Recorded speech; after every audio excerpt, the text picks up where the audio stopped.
Hi, everyone, and welcome to HealthWorks Here. I'm Kelsey Magnuson, Community Benefits Manager at Emerson Health, and we are back for part 2 with Dr. Deborah Simon, a pediatrician, and Christina Howell, a licensed independent social worker from Acton Medical Associates. This conversation is going to build on part 1, where we talked about how to have open and ongoing conversations with kids about body parts, puberty, and the basics of sex. In this episode, we're continuing the conversation to focus more on intimacy and pornography. Welcome, Dr. Simon and Christina. Thanks for having us. Thank you so much, Kelsey. In part 1, we really laid the foundation of why early and often conversations are better with kids. It creates comfort and trust for kids to be able to ask questions and seek parental guidance first before going to the internet or their friends. As kids get older into middle school and early high school, they'll start having crushes and interest in romantic relationships. How can parents approach this topic with their kids? Yeah, thanks, Kelsey. Like you said, in part 1 of the series, we spoke a lot about the positive impact of starting early with open conversations between parents and their children. Now we're moving further, and we have to accept that now it is a normal phase of child development that tweens and teens are starting to explore romantic and sexual feelings. So now we need to address that. Through these discussions, parents can have a huge impact on the decisions their teens make with regard to the romantic relationships, while at the same time weaving in their own parental values. Parents need to proactively talk to their children about these hard topics because the children now are being exposed daily to unreliable sources like their friends, the internet, social media, TV, song lyrics, and now even AI. The children are hearing so much misinformation through these sources. And this misinformation has shown to increase the risk of poor decision making and then subsequently risky behaviors in the areas of sexual activity and substance use. So, how can parents approach this topic with kids? Be thoughtful, be intentional. It's important, it's influential to your kids about sexuality and sex. But it's important to note that sexuality and sex aren't really the same thing, and adolescents need to learn about both in order to launch into a healthy adulthood. So, sexuality is more so defined as a broad range of issues that include a healthy regard for our own bodies and respect for others' control over their own body. Healthy sexuality is interwoven with human relationships. On the other hand, sex is physical acts that, when experienced thoughtfully at the right time with the right person, can be a wonderful part of the human experience. So, not only is it important to make sure that our kids learn the correct facts about sexuality, but also how to make healthy and safer decisions about sex. Research has showed that parents who talk openly about sexuality to their kids have way more influence over their child's sexual behaviors as they grow than if they don't attempt to have these conversations. You might be fortunate enough for your tween or teen to come to you with questions, but if not, look for opportunities to talk about these sensitive subjects. You can utilize things like TV shows, movies, websites, books as a springboard for educating your teen about sexuality. The storylines in that kind of media are about other people, which may make it more palatable and more accessible for your teenager to be comfortable talking to you about it.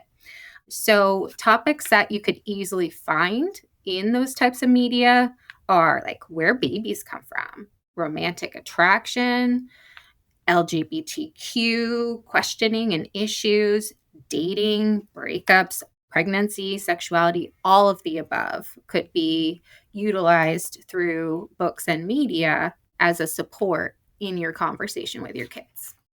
I love how you gave so many different examples of ways that we can approach the conversation and use as a springboard. That's a perfect word for utilizing what is around us culturally and encouraging time spent with each other as well to be able to understand what kids are watching and reading and consuming across the board in all situations. We've talked a lot about age-appropriate conversations, and I know I've gotten the question in the past. I've wondered myself, if I start talking about this with my kids, will it make them more interested or make them want to start experimenting with different sexual acts? So, what are some age-appropriate ways to discuss sexual development and intimacy, and how can we reduce fear around introducing the topic?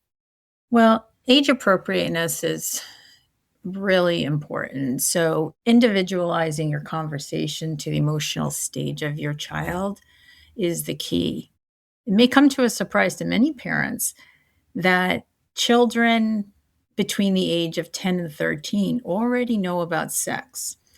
This is the reality, so we need to start addressing these topics early on. Kelsey, recently I had a parent of an 8-year-old boy ask me what to do because her son told her that he wants to have sex with a particular girl. I know, take a deep breath. You can be shocked, but don't shut down if that happens to you. This is your chance to explore what your child means and do some teaching. The parent at that point could ask her child, "What do you mean by that?" See if they really mean the sexual act. Most likely he meant she's pretty and that the comment had nothing to do with sex. The parent could ask questions to illustrate the importance of a strong relationship. Focus on what she is like. What does she like to do? What are her friends like? Find out where he's at. This opens up the conversation on having relationships, focusing on the quality of the person, which is the most important aspect in a relationship. If the boy had meant a sexual act when talking about the girl, then addressing that is, of course, warranted. If he says he wanted to kiss her, the parent could talk about mutual respect, consent, and boundaries. If he was describing a true sexual idea, the parent could talk about it being adult behavior. The parent could say something like, adults do this when they have a relationship, care for each other, and are in love. They can also say sex is a way to have children and open the door to talking about pregnancy so that the child learns that sex is adult behavior. Yeah, thank you so much for giving those various examples and for helping us understand really how early kids are thinking about and starting to talk about sex, whether they actually mean it because they maybe just heard the word, or if they are farther along in their maturity journey and ready to fully talk about it. And for parents to jump on that opportunity and continue to ask questions, which is so helpful. Christina, how do parents balance openness with their kids while maintaining their own values and beliefs? Great question. Overall, knowledge of sexual activity and the way things work does not equal permission to teenagers. It equals preparedness. Studies have shown that talking about romantic and sexual relationships do not lead to earlier sexual activity.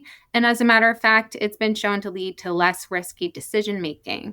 That includes a later onset of first sexual experience, less risk of date rape and sexting, and a lower incidence of sexually transmitted diseases and teen pregnancy.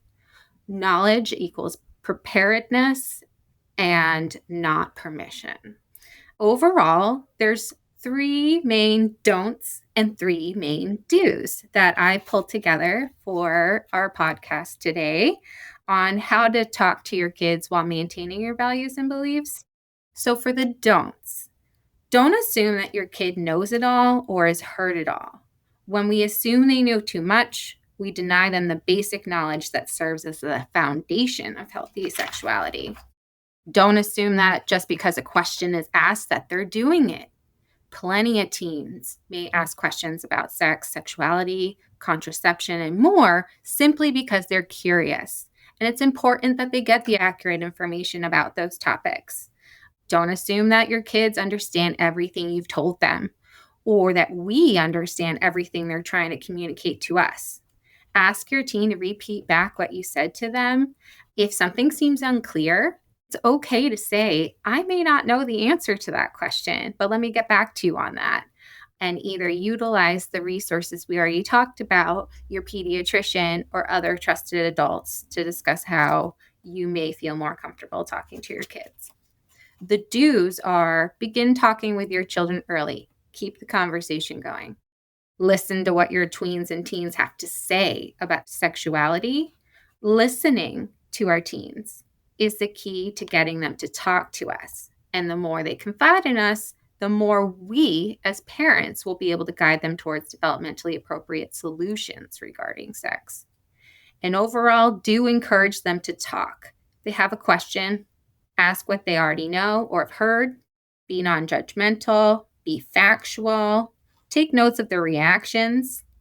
And again, if you're unprepared to answer a question, it is okay to tell your child, I don't know, and find out the answer later and get back to them. Thank you for those great tips and breaking it down into the do's and don'ts of the conversation. I think that's really helpful for us all to have in approaching this topic. So, now switching gears a little bit, I want to go into understanding the potential impacts of pornography on kids' expectations and understanding of sex. Yes, unfortunately, pornography exposure at younger ages is a reality that we have to face. The exposure to children is very concerning because it normalizes the unrealistic sexual behaviors, as well as body images that are not realistic and should not be strived for. And the exposure also can portray aggressive and violent acts, which we do not want to normalize.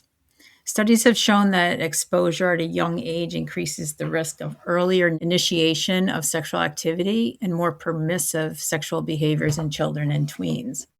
Studies have shown that exposure to aggressive sex can normalize the aggressive sexual behaviors and even sexual harassment.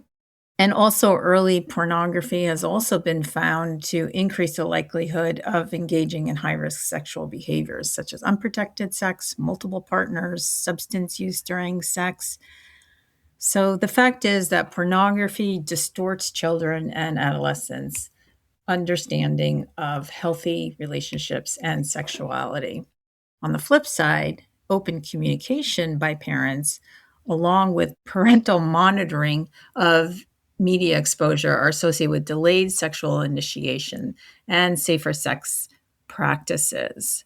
So, the parental monitoring really becomes a key component of protecting our children. So, it's really helpful to understand kind of the background of kids' pornography use and what impact it can have. And many parents, it's hard to admit that kids are seeing it or have seen it. So, what do parents do if they find out their kids have accidentally seen it or if they catch their kids viewing it, and how to have that open conversation? That's a great question. If they discover pornography, don't respond in crisis mode. Sit down, have a calm, private, safe conversation. Do not blame, shame, or scold. Rather, approach the conversation with a curiosity and a willingness to hear your child's thoughts. This would be a perfect opportunity to discuss that sexual activity is wonderful when it is in a loving, stable, and trusting relationship with two consensual people. Parents can ask if their kids are in a relationship or wish to be in a relationship, which further opens the door to more discussions. Proactively, try to use those tried and true resources as a means to introduce consent and mutual respect to your teenager for any physical interaction, not just sexual interactions with others. That includes holding hands, kissing, intercourse, etc. And if they know what an appropriate understanding of healthy relationships and boundaries look like before they're exposed to pornography, they're less susceptible to the influences of that pornography and the inaccurate portrayals of relationships, sex, and sexuality that it often demonstrates. One of those resources that can be really useful with your teenager is the FRIES, Model of Consent by Planned Parenthood. FRIES outlines the ways that people can agree for the actions that they're going to do to be consensual. And without consent, it's dating abuse, assault, or rape. So going over the Fry's model, F in the Fry's stands for freely given. Any physical activity should never be forced or coerced in any way, so no one feels pressured to do anything they don't feel comfortable doing. You teach your kids the R. R means reversible or revocable. Anyone can change their mind to no at any time for any kind of activity, and the partner must respect that no without question. The I in Fry stands for informed. All parties should be aware of any risks involved. So teach your kids that knowing STD status, birth control status, and agreement upon what is being consented to between them and their partners is important. And enthusiastic, E for enthusiastic. If it's not, teach your kids that if you don't feel like it's an enthusiastic yes, it's a no. For instance, a hesitant maybe is not the same as an enthusiastic yes and should be considered a no by both you and anyone you may be involved with.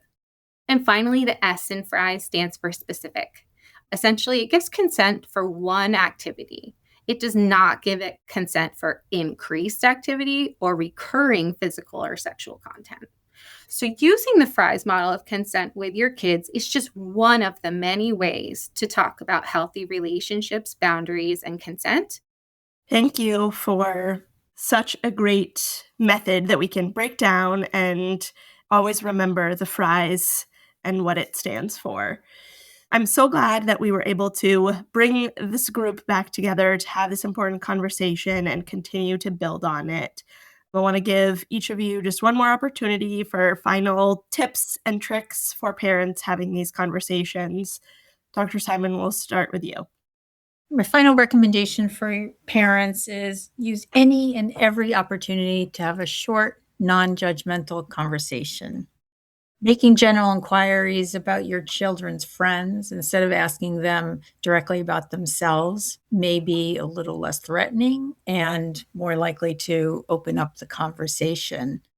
It can show that you're a cool parent to talk to and a safe parent to talk to. Then hopefully you can morph the conversation to focus more on your child's views and thoughts about themselves and their activities or relationships. And one more thing, while it doesn't always seem like it, teens actually want their parents to talk with them about relationships and sex. Think about what you would have liked your parents to do with you. Wouldn't you have wanted your parents to be cool to talk to, non-judgmental? Wouldn't it have been nice to feel your parents were people you could ask private, hard questions to, rather than navigating these waters secretly and wondering where to turn? Be that parent that you would have wanted. You can do it. And I would bet that when your adolescents are older, they will thank you. Awesome. That's great advice. Christina, what about you? What are your final closing thoughts on this? My final closing thoughts are use the resources available to you. Consider going to the websites for Planned Parenthood Federation of America, Safe Teens. They provide up-to-date, clear, medically accurate information, helps understand adolescent sexual health. A lot of the websites also offer articles and other suggestions on how to further these conversations with your kids in creative ways. So overall, I would like to hit home that teens say that their parents and not their friends actually influence their decisions about sex more than anyone else. But that's only if their parents talk to them. So, as tough as it may seem at times, having these open and honest conversations about sexuality allows us to shape our teens into adults who will be better prepared for healthy and meaningful relationships. So great. And thank you both for your time in preparing for this conversation and for being here today. I know that parents will find it so valuable, and I'm so glad that we were able to do this with part one and now part two to really fully round out this conversation. Thank you all for listening to Emerson Health's HealthWorks Here podcast. Make sure to catch the next episode by subscribing to HealthWorks Here podcast on Apple Podcasts, Google Podcasts, Spotify, or wherever podcasts can be heard. And visit emersonhealth.org/podcast. To learn more or schedule an appointment with Dr. Simon or Christina, visit actonmedical.com or call 978-635-8700.